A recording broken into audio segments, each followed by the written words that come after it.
નમસ્કાર મિત્રો, ફરીથી સ્વાગત છે તમારું એક નવા વિડીયોમાં। મિત્રો, ચૈત્ર મહિનો પૂરો થાય તે પહેલા માત્ર એક ચપટી મીઠું ઘરમાં આ જગ્યાએ ફેંકી દેજો। ચૈત્ર મહિનો પૂરો થાય તેના હવે થોડા જ દિવસો બાકી રહ્યા છે, એટલા માટે ઘરમાં આ જગ્યાએ માત્ર એક ચપટી મીઠું ફેંકી દેજો। માતા લક્ષ્મીજીના આશીર્વાદથી તમારા ઘરમાં એટલી સુખ સમૃદ્ધિ આવશે કે તમે તેને સંભાળી શકશો નહીં। તમારા જીવનની દરેક સમસ્યા તરત જ દૂર થઈ જશે અને તમારું ઘર ખુશીઓથી ભરાઈ જશે, કારણ કે આ ચૈત્ર મહિનામાં કરવામાં આવતો એક ચપટી મીઠાનો ઉપાય એટલો ખાસ હોય છે, એટલો મહત્વપૂર્ણ હોય છે કે જે ઈચ્છાઓ અને મનોકામના મોટી પૂજા અને અનુષ્ઠાન કરવાથી પૂર્ણ નથી થતી। તે માત્ર આ એક ચપટી મીઠાનો ઉપાય કરવાથી તમારી દરેક મનોકામના પૂર્ણ થાય છે, કારણ કે ઘણા લોકોએ આ ચૈત્ર મહિનામાં આ એક ચપટી મીઠાનો ઉપાય કર્યો પણ છે અને તેમને આ ઉપાય કરવાનું ફળ ચોક્કસ મળ્યું છે। જો તમે પણ આ ચૈત્ર મહિનો પૂરો થાય તે પહેલા ઉપાય કરવા માંગો છો તો પહેલા ઉપાયને સારી રીતે સમજી લેજો, સાંભળી લેજો અને પછી કરજો। તમને આ ઉપાય કરવાનું પરિણામ ચોક્કસ મળશે। તો ચાલો હવે જાણીએ કે આ ચૈત્ર મહિનો પૂરો થાય તે પહેલા માત્ર એક ચપટી મીઠાનો ઉપાય કેવી રીતે કરવાનો છે, ક્યારે કરવાનો છે, ઘરમાં કઈ જગ્યાએ કરવાનો છે અને આ ઉપાય કરતી વખતે તમારે કઈ બાબતોનું ધ્યાન રાખવું જોઈએ, તેની બધી માહિતી અમે આ વિડીયોમાં તમને આપીશું। તો મિત્રો, વિડીયોમાં આગળ વધીએ તે પહેલા તમને વિનંતી છે કે આજની વિડીયોને અંત સુધી અવશ્ય જુઓ અને વિડીયોને લાઈક કરી વધુમાં વધુ શેર કરજો અને કોમેન્ટ બોક્સમાં સાચી શ્રદ્ધાથી જય માં લક્ષ્મી જરૂર લખી દેજો, જેથી માતા લક્ષ્મીજીના આશીર્વાદ સદાય તમારા પરિવાર પર બન્યા રહે। તો મિત્રો, આ ચૈત્ર મહિનો પૂરો થાય તે પહેલા આ એક ચપટી મીઠાનો ઉપાય કેવી રીતે કરવાનો છે અને કોને કરવાનો છે તો જુઓ। આ એક ચપટી મીઠાનો ઉપાય શા માટે કરવામાં આવી રહ્યો છે? તે કોઈ ઈચ્છા કે મનોકામના પૂરી કરવા માટે, કોઈ પણ દુઃખ અને સમસ્યાઓ દૂર કરવા માટે, તમારું કોઈ મોટું કામ છે જે પૂર્ણ થઈ રહ્યું નથી, તો તમે તેના માટે આ ઉપાય કરી શકો છો। તો આ ઉપાય તે વ્યક્તિ કરી શકે છે જે માતા લક્ષ્મી પાસેથી પોતાની કોઈ પણ ઈચ્છા પૂર્ણ કરવા માંગે છે।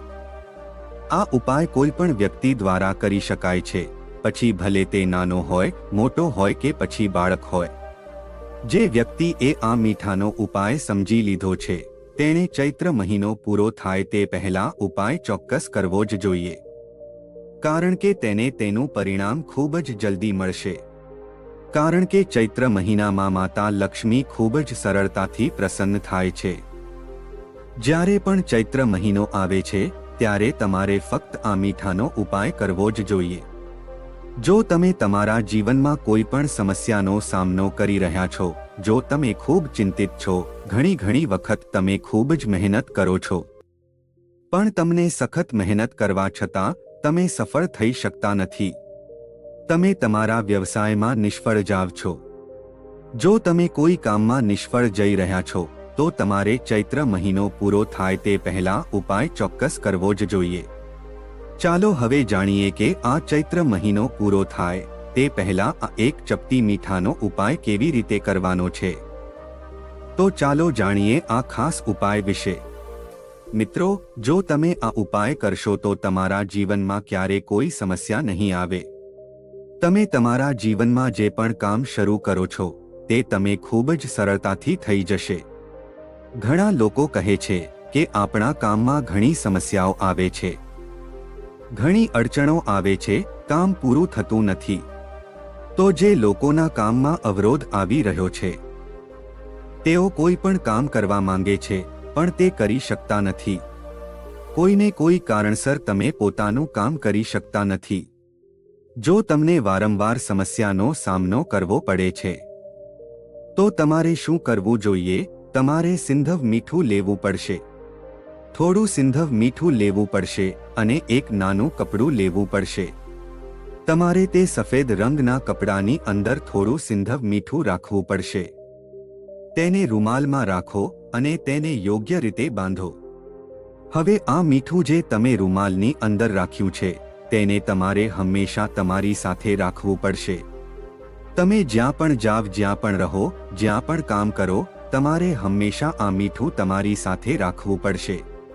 આ ઉપાય કરવાથી તમે જોશો કે તમારા જીવનની મોટી સમસ્યાઓ, જેના કારણે તમે કામ કરી શક્યા ન હતા અને જે તમારા કામમાં અવરોધો ઊભા કરી રહ્યા હતા, તે દૂર થઈ જશે.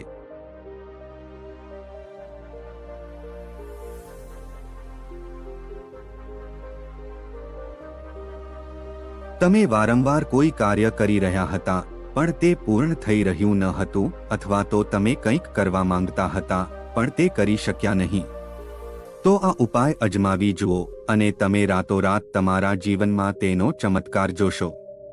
આ ખૂબ જ ખાસ અને સારો ઉકેલ છે.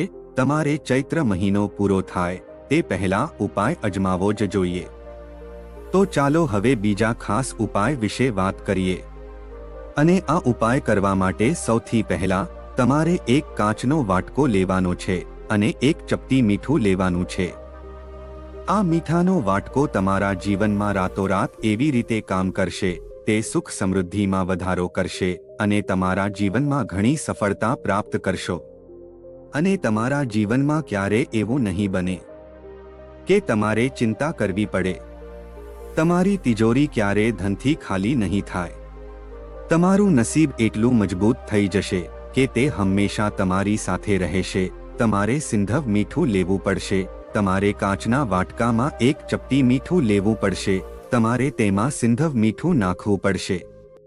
જો તમે ઈચ્છો તો તમે કોઈ પણ પ્રકારનું સિંધવ મીઠું લઈ શકો છો, કાં તમે સાદું મીઠું પણ લઈ શકો છો.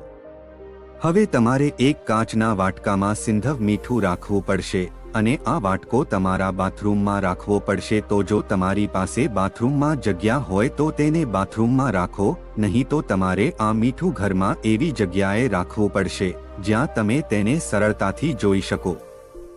તો આ ઉપાય કરવાથી સૌપ્રથમ જે નકારાત્મક ઉર્જા તમને તમારું કામ પૂર્ણ કરવા દેતી ન હતી, તે તમારા ઘરમાંથી દૂર થઈ જશે. નકામા ખર્ચ તમારી સાથે થઈ રહ્યા હતા, જે પૈસાની ચિંતા તમે અનુભવી રહ્યા હતા, આ બધી મુશ્કેલીઓ તમારા જીવનમાંથી દૂર થઈ જાય છે. તમારા ઘરમાં દેવી લક્ષ્મીનો વાસ થાય છે.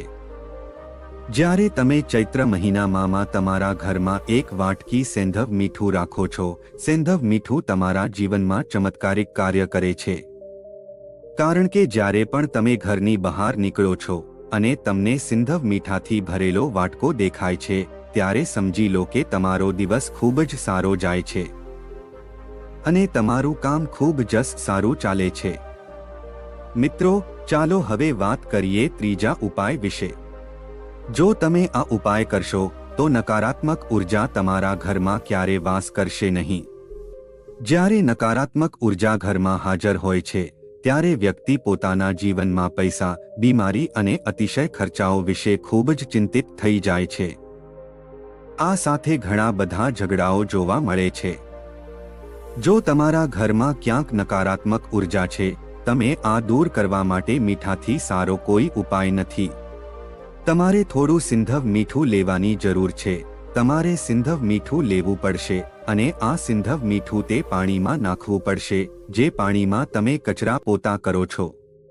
અને પછી તમારે ઘરમાં કચરા પોતા કરવા પડશે. તો જ્યારે તમે મીઠું નાખીને તમારા ઘરમાં સફાઈ કરો છો, ત્યારે સમજો કે તમારું જે કામ વર્ષોથી અટકેલું હતું અથવા તો જે કામ પૂર્ણ નહોતું થતું, ઘરમાં પૈસા આવતા નહોતા અથવા તો ઘરમાં ઘણી મુશ્કેલી હતી, આ પ્રકારની સમસ્યાઓ, આ પ્રકારના મોટા દુઃખ જે તમારા જીવનમાં છે, તે તમારા જીવનમાંથી, તમારા ઘરમાંથી દૂર થઈ જશે. આ એક ખૂબ જ સારો ઉપાય છે. તમારે આ ઉપાય ચોક્કસ કરવો જ જોઈએ. ચૈત્ર મહિનો પૂરો થાય તે પહેલા કોઈ પણ દિવસે તમે ઉપાય કરી શકો છો, જેથી નકારાત્મક ઉર્જા તમારા ઘરમાંથી સંપૂર્ણપણે દૂર થઈ જશે. મીઠું શુક્રનો કારક છે અને જો તમે મીઠું દાન કરો છો તો તમારો શુક્ર ખૂબ જ મજબૂત બને છે. શુક્ર ગ્રહ મજબૂત થતાં જ તમે જોશો કે તમારા જીવનમાં સુખ, સમૃદ્ધિ આવવાનું શરૂ થઈ જશે. તો મીઠાનું દાન જરૂર કરો. જો તમે ચૈત્ર મહિનામાં મીઠું દાન કરો છો તો આનાથી સારો કોઈ ઉપાય નથી. તો મિત્રો, આશા છે કે આજની વિડિયો તમને જરૂર પસંદ આવી હશે. તો મિત્રો, આજની વિડિયો સારી લાગી હોય તો વિડિયોને લાઈક શેર કરી અમારી ચેનલને સબસ્ક્રાઇબ પણ જરૂરથી કરી લેજો અને બાજુમાં આપેલા બેલ આઇકોનને પણ જરૂરથી પ્રેસ કરી દેજો, જેથી અમારા આવનારા નવા વિડિયોની નોટિફિકેશન સૌથી પહેલા તમને મળી શકે. ફરીથી મળીશું એક નવા વિડિયો સાથે. જય શ્રી કૃષ્ણ. હર હર મહાદેવ. જય માં લક્ષ્મી.